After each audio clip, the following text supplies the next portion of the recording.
Buckle up, excellence junkies, because this podcast is definitely for you. Welcome to Rocket Fuel. Do you wish that you could surround yourself with people that love to kick ass just like you? Well, come to my party, baby, and meet some of the brightest stars in the entrepreneurial galaxy, because it is my mission to give these entrepreneurs a platform to declare what they are on this planet to accomplish and to show you why they are rocket fuel.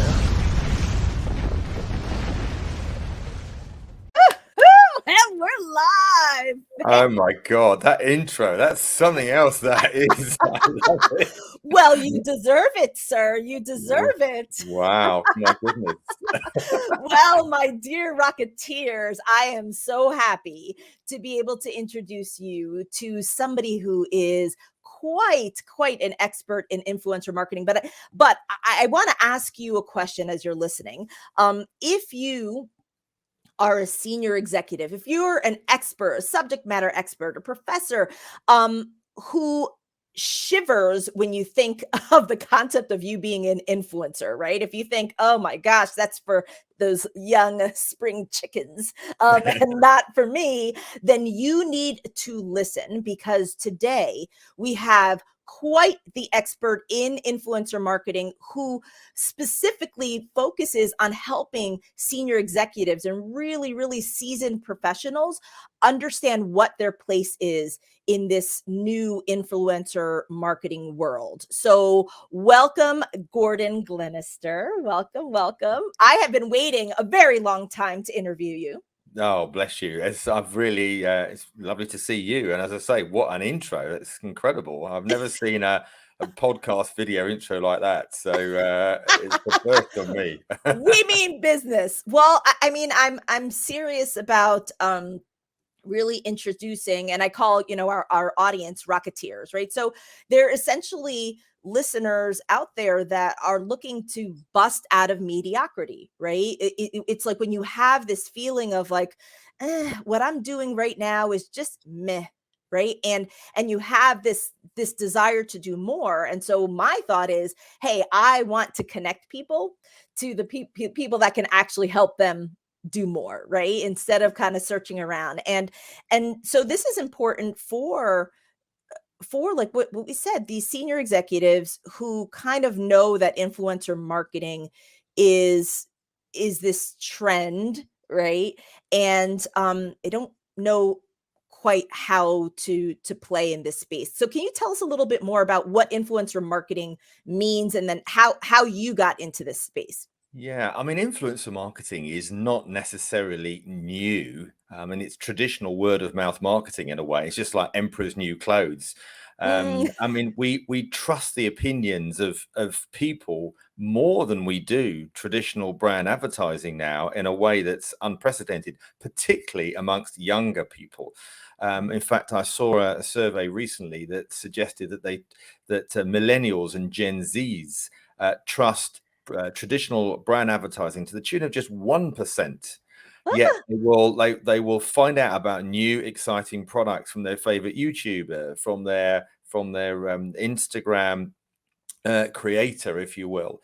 And what I've found really fascinating against this new genre is that younger people, not all, but in many instances, are teaching us older people perhaps about what it takes to build an amazing engaged audience that has got its own niche, and actually is a great way of educating, inspiring, and entertaining. And those are the three things that really content is all about. So, when I talk to people that are already influential, I ask them what it is that has made you so. And it's because they have worked really hard at defining that influence. It hasn't happened overnight, and including myself. I mean, I used to run a trade association back in the United Kingdom for 11 years in the promotional products industry, or swag, as you may call it.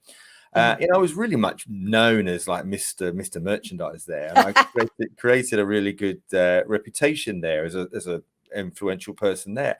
But then I left that to start my own consultancy, and I realized it was so, one day I'm this chief exec, president, director general, if you will, and as soon as I leave that, suddenly I'm hey, I'm not so influential anymore, because the title Mm. came with that influence. So there'll be people that will be listening to this that are in senior positions because of the company, the brand they belong to. And yet, if they leave and they move and they start their own business or something, it's a whole new world.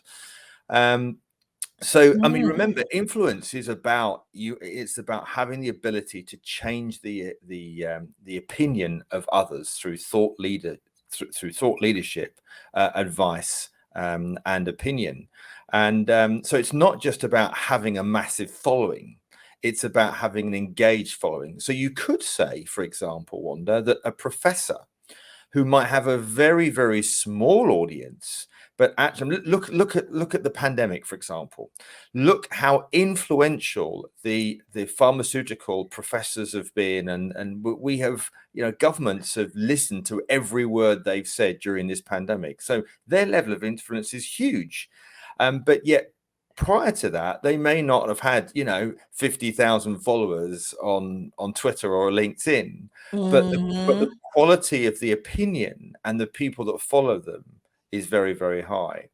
So I think one of the areas that I've been fascinated with is, since I've been involved in this sort of influencer space, is seeing not only the growth of influencers amongst younger people, but actually we all have the ability to influence. In fact, we all already are, whether it's our own children, whether it's friends and family, whether it's on a date, we all have the ability to do that. Um, Mhm. and I think when it comes to senior executives, for example, particularly might I say male, who often have a huge amount of knowledge about their chosen subject, but don't really know how to leverage the influence. They think, well, if I've been around a bit, people are going to know me. Well, you know what? We're now in the attention economy, and that isn't necessarily the case. Mm. Putting a tweet out every now and again is not going to move the needle. Right. But then it's also kind of figuring out, I guess, how it is that you want to share your expertise. I mean, I'm assuming that many people that kind of face this decision of having to consider an actual planned influencer marketing strategy, right?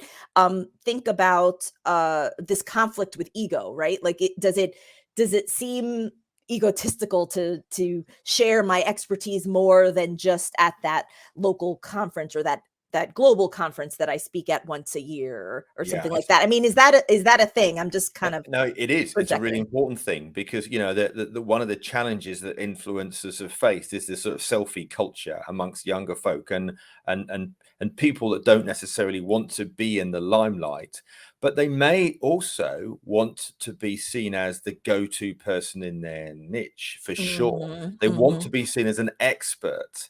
I mean, companies now are investing lots of money in employee advocacy, because people that, for example, the guy that actually comes to um, change your boiler or something at home, or your radiator or something like that. Now, these are the people that are going into homes and have a position of trust because they're seen as an expert engineer. They wouldn't necessarily be a salesperson. But Right. actually, what can we do to leverage their level of influence? IBM, for example, has got its own employee advocacy programs called IBMers, and they've realized that a lot of their tech people are extremely amazing experts in their field, and people trust them probably more than the traditional salespeople. And so they've been using an advocacy program to drive that through. Ooh. So yeah, I mean, it's really fascinating how for some people that don't want to have the term influencer, they don't have to, but they have to do things that are seen to, if they want to become more influential and that go-to person, then you're absolutely right. They do have to create a proper strategy. And that is often about doing a lot of research to start with. It's not just like going off into the sunset and starting out and doing a few posts on Instagram or LinkedIn. It's really understanding is where's your audience, where is your target audience, which pool are they in? Are they up Mm. so finding your right platform online is important. Is it going to be LinkedIn? Is it going to be Instagram? Is it going to be Twitter or Facebook?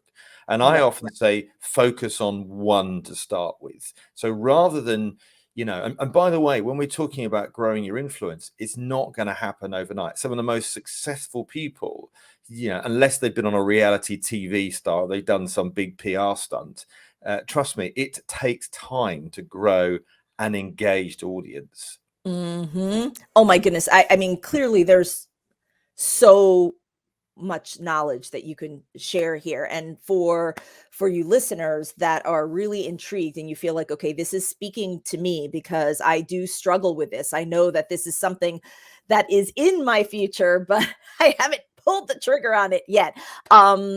You all know that I always ask our experts to provide some sort of valuable resource for our listeners. And so right now, if this is intriguing to you, I mean, please keep listening, but I don't want you to miss out on this resource that Gordon put together called Becoming the Go-To Person in Your Niche. So what I love about this resource is, Gordon, you just mentioned the concept of just starting, figuring out, researching what's out there and figuring out what type of influencer you want to be. How can it fit into your comfort level, into your lifestyle? You don't have to be the person posting every single day, right? But you gave our listeners this wonderful tool that they can actually start using immediately to start evaluating their competition, their exemplars, their colleagues. So tell me the thought process around this. And actually, let me tell people how to receive it first, and then you can tell us. So please pull out your cell phone and text RF for Rocket Fuel, RF-influence to 411321. And you will be asked for your email address if you've never used a catchword before. Okay, so this is a catchword. Text RF-influence to 411321 if you are in the US. If you're outside of the US, we do not forget you. You can use WhatsApp, but you're going to actually text to the number 1909 741 1321.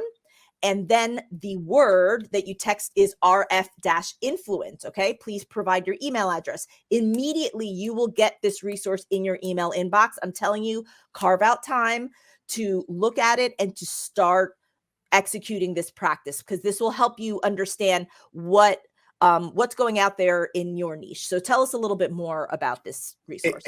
Thank you, Wanda. If you can think about this as being an athlete, right, and you want to enter the Olympics, you're not going to literally rock up at the Olympic Stadium or try and even enter the qualification period. You're going to do some training. You're going to invest in yourself and understand who else is out there.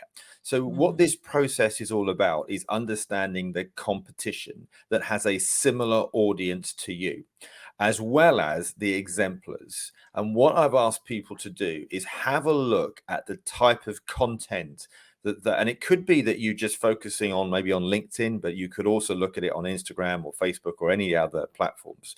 In fact, all of them, if you wanted to.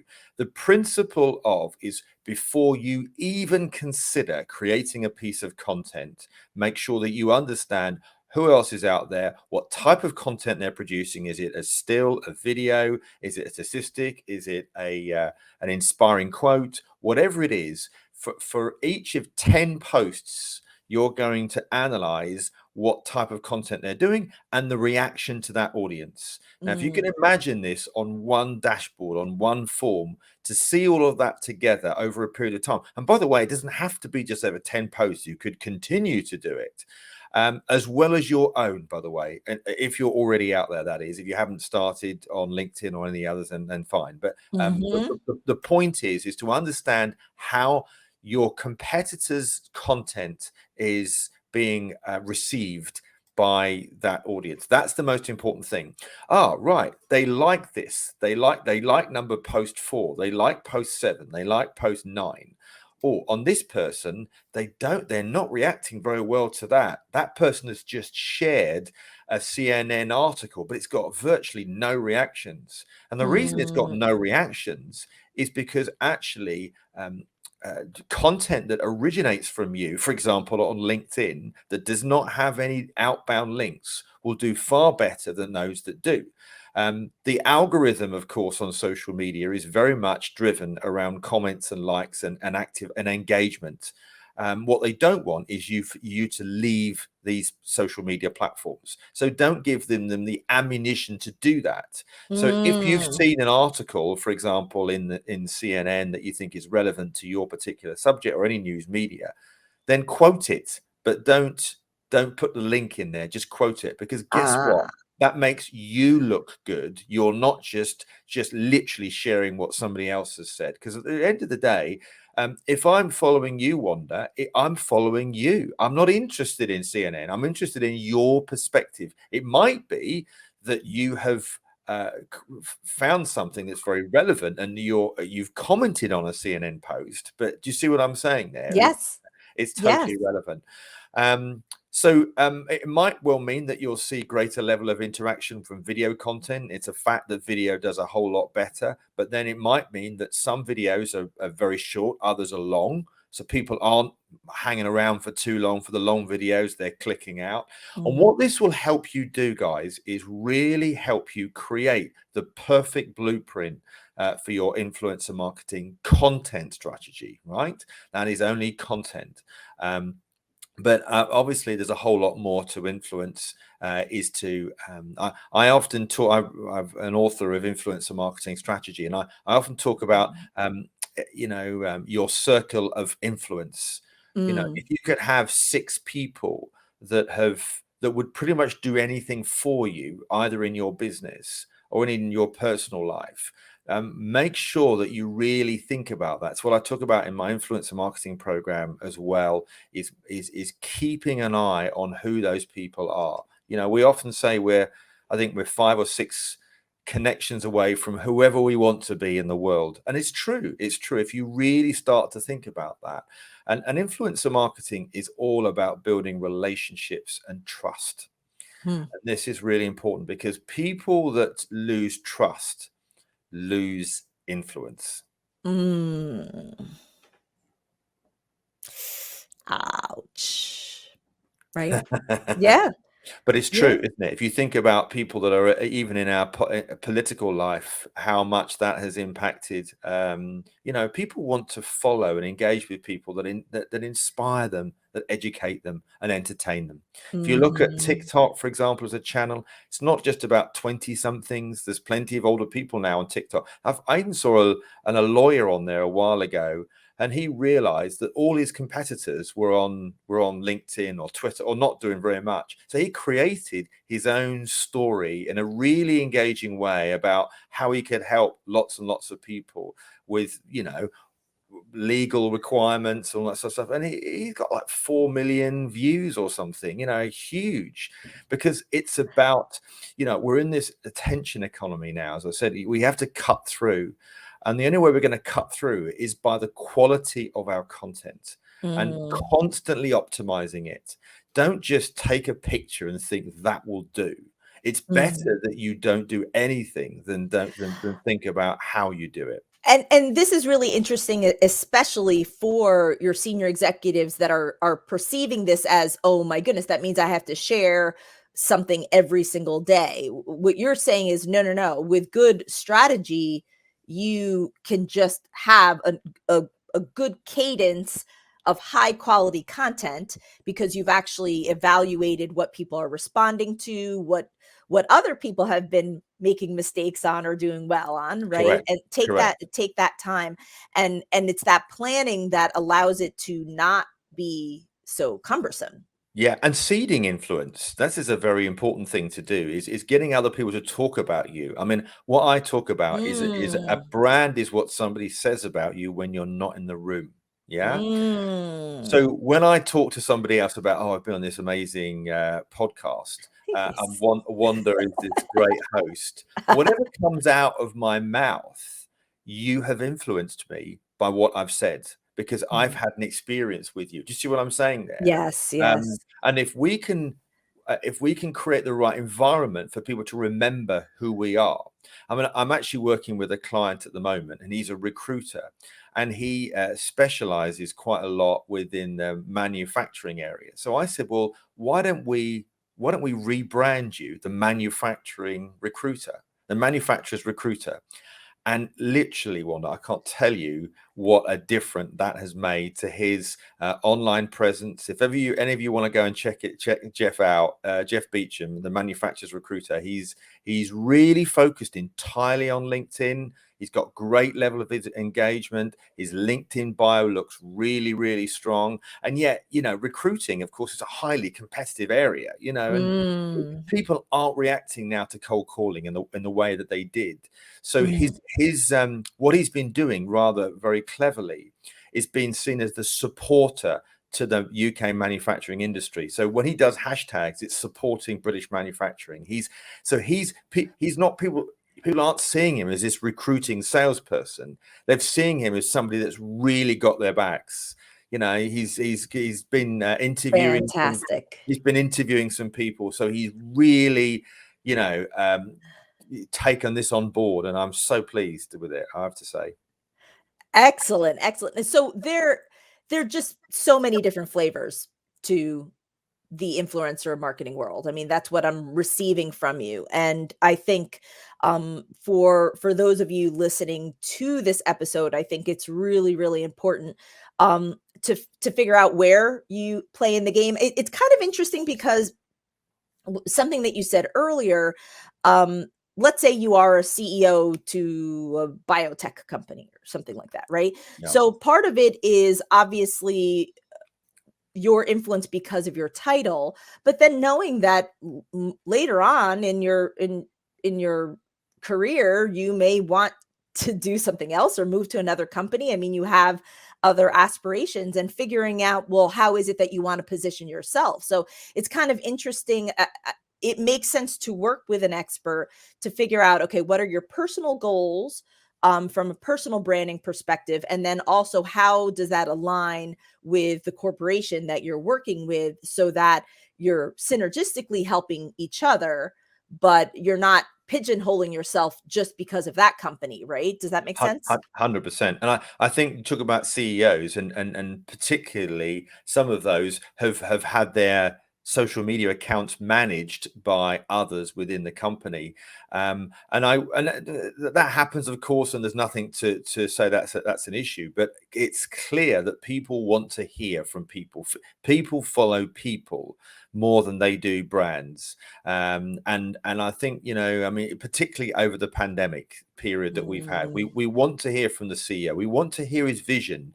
We want to know that he's looking after his staff. We want to know that what he's doing maybe for the homeless, for the planet, all of these things are really important. I love the fact that you see a video now on Zoom and you could be there with your CEO and the cat comes into the video. The child is in the background. It's not so overly curated. We live in a world now that is a little bit rawer, and I think that emotional impact rather than that over curated PR filled branding, do you know what I mean? I think that's what people resonate with and that's why these younger folk have really done so well, because they're so good in front of a camera. I mean, they kill it, I have to say. They really, really do. And I'm inspired. But I mean, I know a 24-year-old who's had 24 million views on her TikTok channel. It's just like, what? Well, part of it, it's what's interesting, and with specifically the types of clients that you're working with, it's wonderful that you can be that bridge, right? Because you're aware of what's going on now, but you're also aware of the apprehension that somebody may have if they're more senior. Because growing up, myself, having grown up in the healthcare industry, it's extremely traditional and conservative, right? And Sure. so sharing too much about my personal life that wasn't, standard, would be detrimental, right? So it was better for me to not necessarily share that I was in theater or these other things that weren't kind of considered just even keel, right? And now things are different. But what was interesting is that me not knowing that, I mean, when I shared those things, then I would find out that oh my goodness, my CEO loves to sing in church, right? So There you go. There you go. now all of a sudden we have this like unique bond, but she's been hiding it the whole time, right? Yeah, you're absolutely right. And this is my point exactly, is people want to, and if they trust like somebody, they're more likely to feel totally engaged. And I was talking about employee advocacy programs earlier. I love it when a company, when an individual within a company says we're hiring, and it's not from the HR person, it's not from the CEO, it's from a regular person that says, our company is hiring if you know some really good people. That speaks volumes to me. That says that person is proud enough to put that sort of we're hiring message on their personal social feed.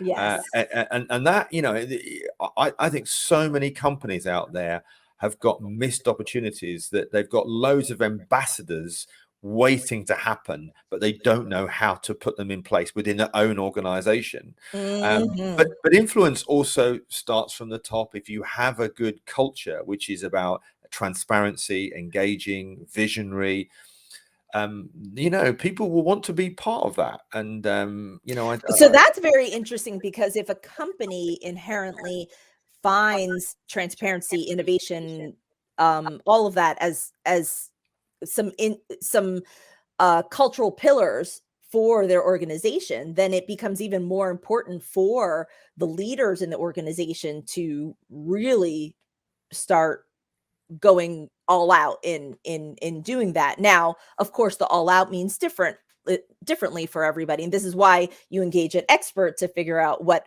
fits well with the person and the corporation and such. So as we are wrapping up, can you please tell us how you're currently serving people in the influencer marketing space? I know that you have your book, so I'm going to pop that up. You authored a book called Influencer Marketing Strategy. So please hop on. Is that on Amazon? Yes, absolutely. And all leading bookstores. I'm chuffed to bits, actually. It's going to be translated into Portuguese and launched in Brazil in March. So congratulations. I'm really, they're going to make a documentary about it as well. So I'm really chuffed about that. Fantastic. That's amazing. And then you also have a podcast. The podcast called Influence, the global podcast on influencer marketing, which is great. And then my own website is gordonglenister.com. And one of the things that I do there is I help individuals become more influential through a 3-month influencer marketing program. And if people want to find out more about that, then obviously they can contact me. We can set up a discovery call and talk about it. Perfect. Well, I would recommend that they actually text your catchword. They get that amazing resource so that they can start doing that research and have a great conversation with you about that. I know that you also provided a link within this PDF that you offered, so people could get right onto your calendar, which is amazing. So please, if you're listening and this is of interest, text RF-influence, all one word, to 411321 if you are in the US, or through WhatsApp to 1-909-741-1321, and you will receive Becoming the Go-To Person in Your Niche, which is an amazing resource that Gordon put together that will start you in the process of figuring out what your place is in this influencer marketing world and what your comfort level could be. So don't miss out on playing the game, but I highly encourage you to play the game with an expert coach like Gordon. Any final words for our Rocketeers, Gordon? Wow. I mean, just do it. Yes, it's true. Just do it. Nothing will be perfect to start with. Even mine, and I'm no, there's lots of highly influential young people around, but by being consistent, with your content and making sure that it's aligned with your personal brand, then that's what you should do. Consistency, authenticity, storytelling is what it's all about. Fantastic. Thank you. Thank you so much, Gordon Glenister. And to my Rocketeers, I hope you have a rockin' day. Bye now. Oh, yeah. Thank you so much for joining us. Look, every one of our episodes is boosted by a value-packed keyword called a catchword. Yeah. This allows our audiences to text to receive even more value from our guests. So take advantage of that great value. And if you share your expertise by guesting on podcasts or TV or speaking in front of live or digital audiences, then you're leaving anonymous fans behind. So go get a catchword at Ketchwords.com, KETCH words.com, and use podcast20 as a promo code for 20% off your setup fee. Look, make sure to rate, review, and subscribe to the Rocket Fuel podcast so you never miss your jolt of rocket fuel. Until next time, adios.